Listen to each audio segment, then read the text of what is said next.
A very disturbing report from Malviya Nagar in South Delhi is our top story. A young African national was tied to a pole and thrashed. There was a theft in the neighborhood. Locals suspected this youngster. They tied him up and assaulted him. Unfortunately, this isn't the first such incident in South Delhi. And unless the strictest possible action is taken against the accused, seen and caught on camera, there may unfortunately be no deterrence and recurrence of such cases. Incidents like this are completely unacceptable in a country that goes by the motto of Atidhi Devo Bhav.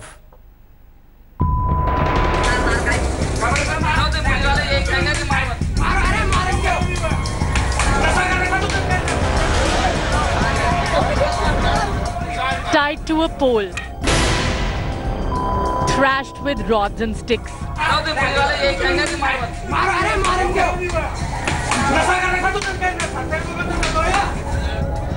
As he begs for mercy from a violent, bloodthirsty mob that abuses and attacks him like an animal.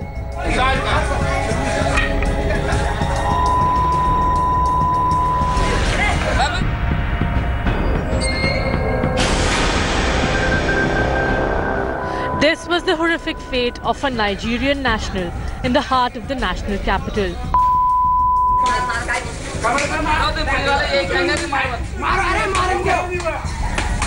Accused of theft, this Nigerian national's nightmare did not end with this shocking thrashing.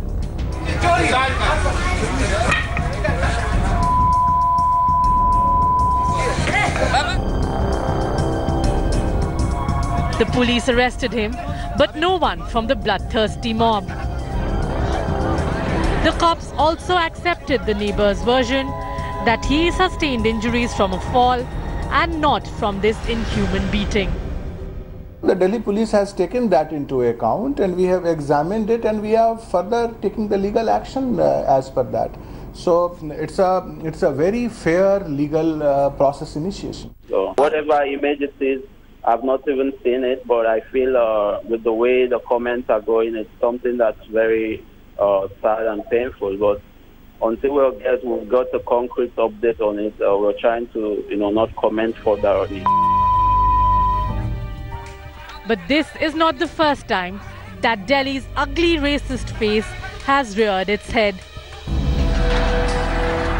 Just in March, another Nigerian was thrashed ruthlessly in a Noida mall. All because a teen in the area died of suspected drug overdose.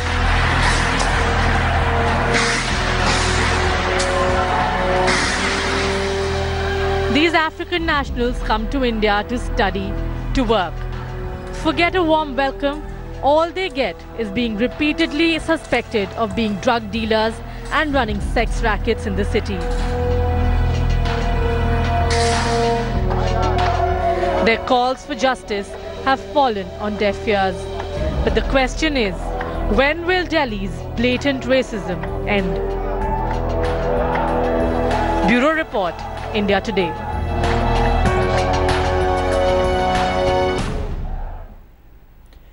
India Today's Ilma Hassan now joins us with the latest on the story.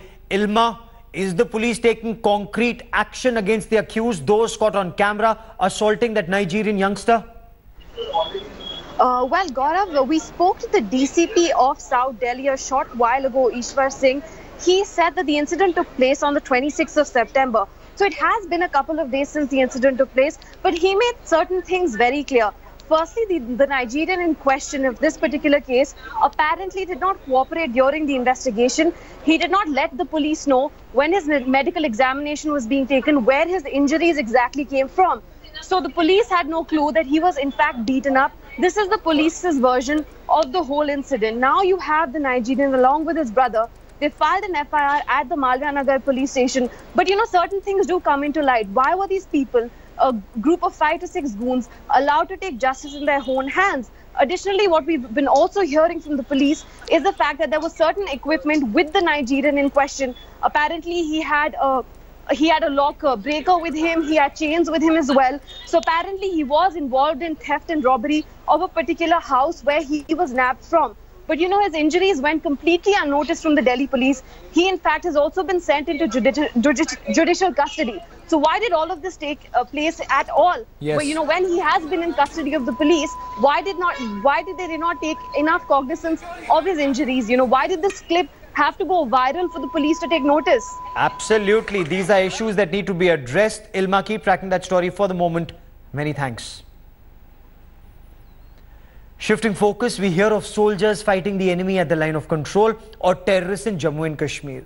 But this is a disturbing development of soldiers fighting for their honor in the Supreme Court. And sadly, some appear to be fighting their comrades in arms. A soldier from the Army Service Corps has approached the Supreme Court praying for either restoration of being called an operational unit or not being posted in an operational area in the Rashtriya Rifles at all. Sipahi Prahlad is not an isolated case. Earlier, an officer of the ASC had approached the Supreme Court with a similar plea.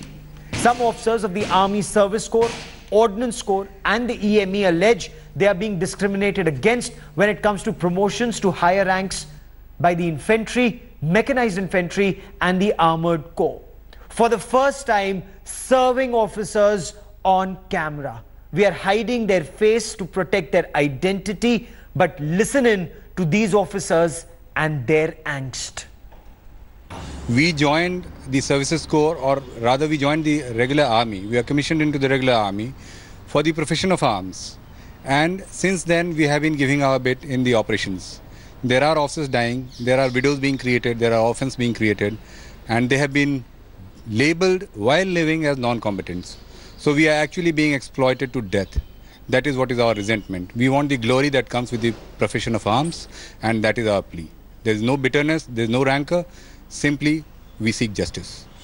When we joined the army, we joined as combatants for soldiering. There was nothing called as non-combatants or non-operational. There's nothing like this. After putting in so many years of service, suddenly midway you tell me that you are non-operational, you are into a non-combat role. I am crestfallen.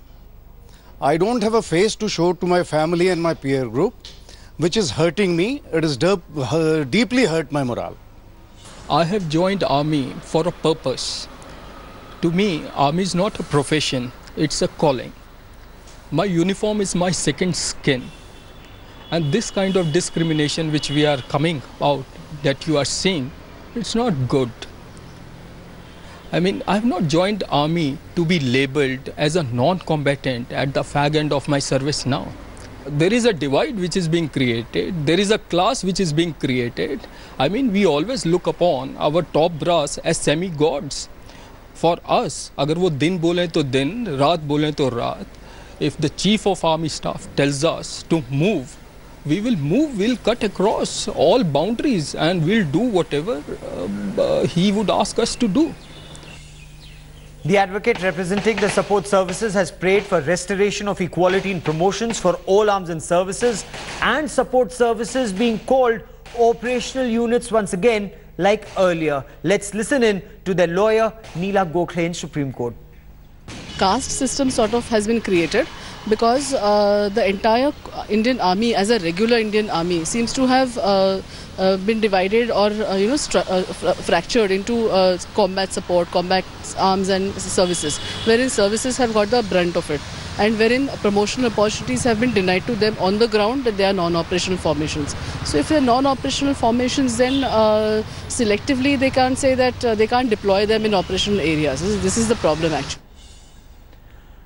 The army insists all soldiers are operational units but have justified the promotion policy in favor of combat arms having a younger profile of commanding officers. A perceived discrimination in army's promotion policy has left a lot of bad blood within the officer cadre of the Indian Army. The fear is that this perceived caste system in promotions could now spread even to the other ranks and Jawans.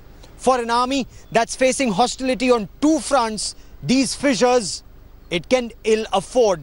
And this issue needs to be addressed immediately. With cameraman Arif Radu in Delhi, Gaurav Sawant for India Today. And my colleague Jugal Purohit now joins me for more on the story. Jugal, what's the army's stance on the story? What are they doing to resolve this issue?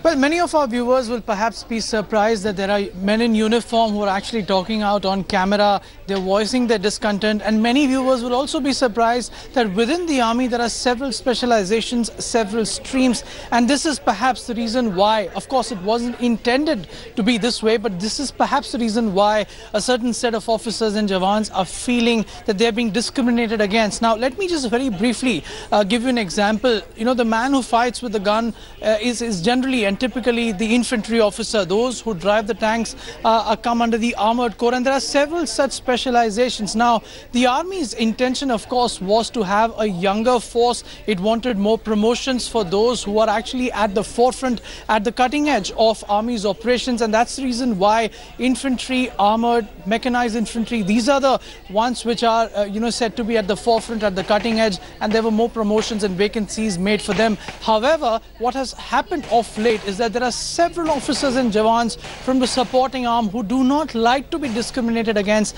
and that's the reason why they're opting for duties on the front. But this time around, of course, things have come to a pass. These officers and men are telling us that if they are going to be consistently discriminated against in terms of their promotions, in terms of the ranks they hold, then just why should they be serving in areas which aren't meant for them? They're basically trying to read to the army the rule that the army has read to them, where the army tells them that you are not combatants or non-coms or support or subordinate officers, and that you're not at the forefront. So they're actually trying to tell the army in its own language that there is a problem here which needs to be addressed.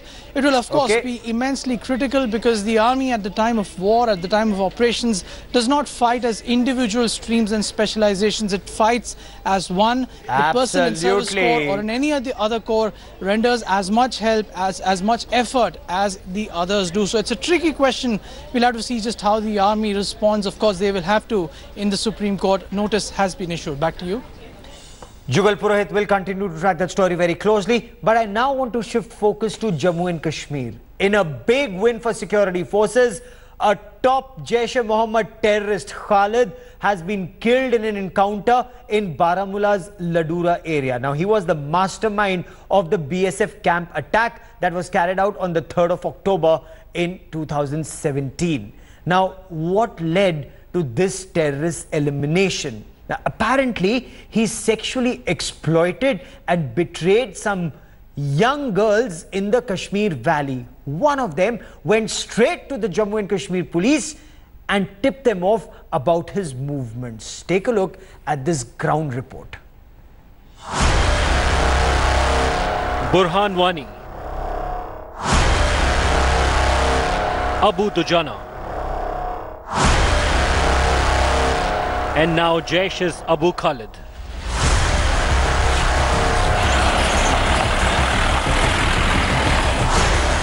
Terror poster boys who came to bleed the valley. Got eliminated primarily due to their unsatiated lust and womanizing ways. Khalid met the same fate as his more infamous terror comrades. Betrayed by a woman who had a torrid affair with him.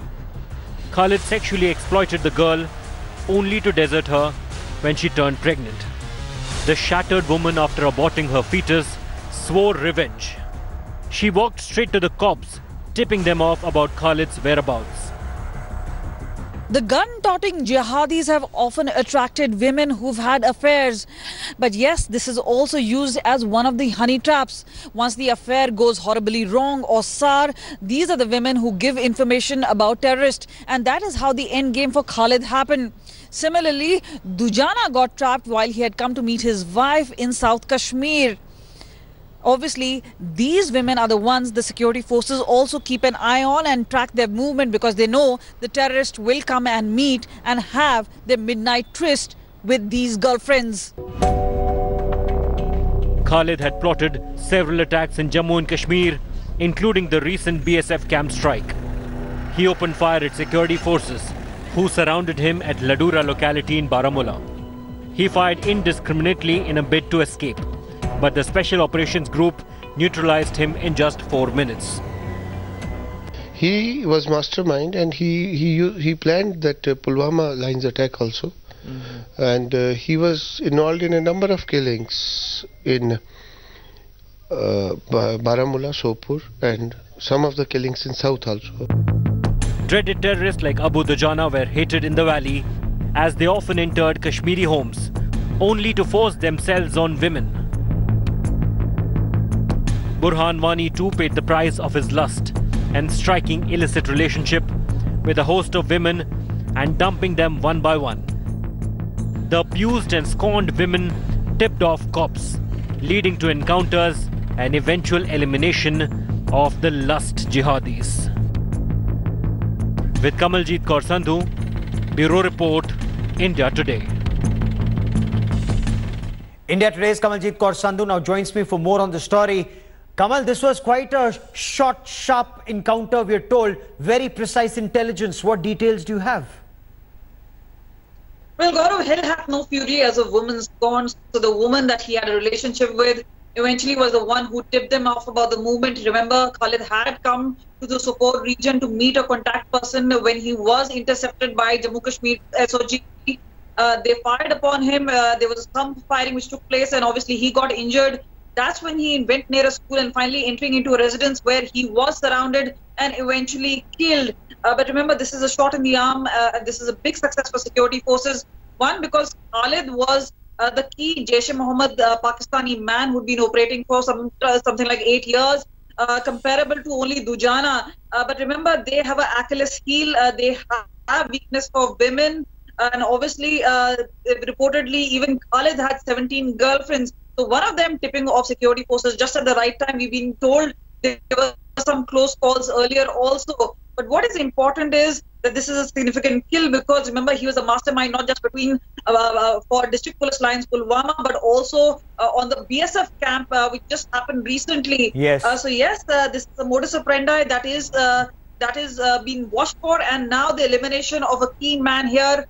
Pakistan is obviously going to be desperate to send in more terrorists, but their own man who would be receiving these terrorists from the launch pads has already been neutralized. Major success for security forces, and there's breaking news that's just coming in. There was an encounter that's currently underway.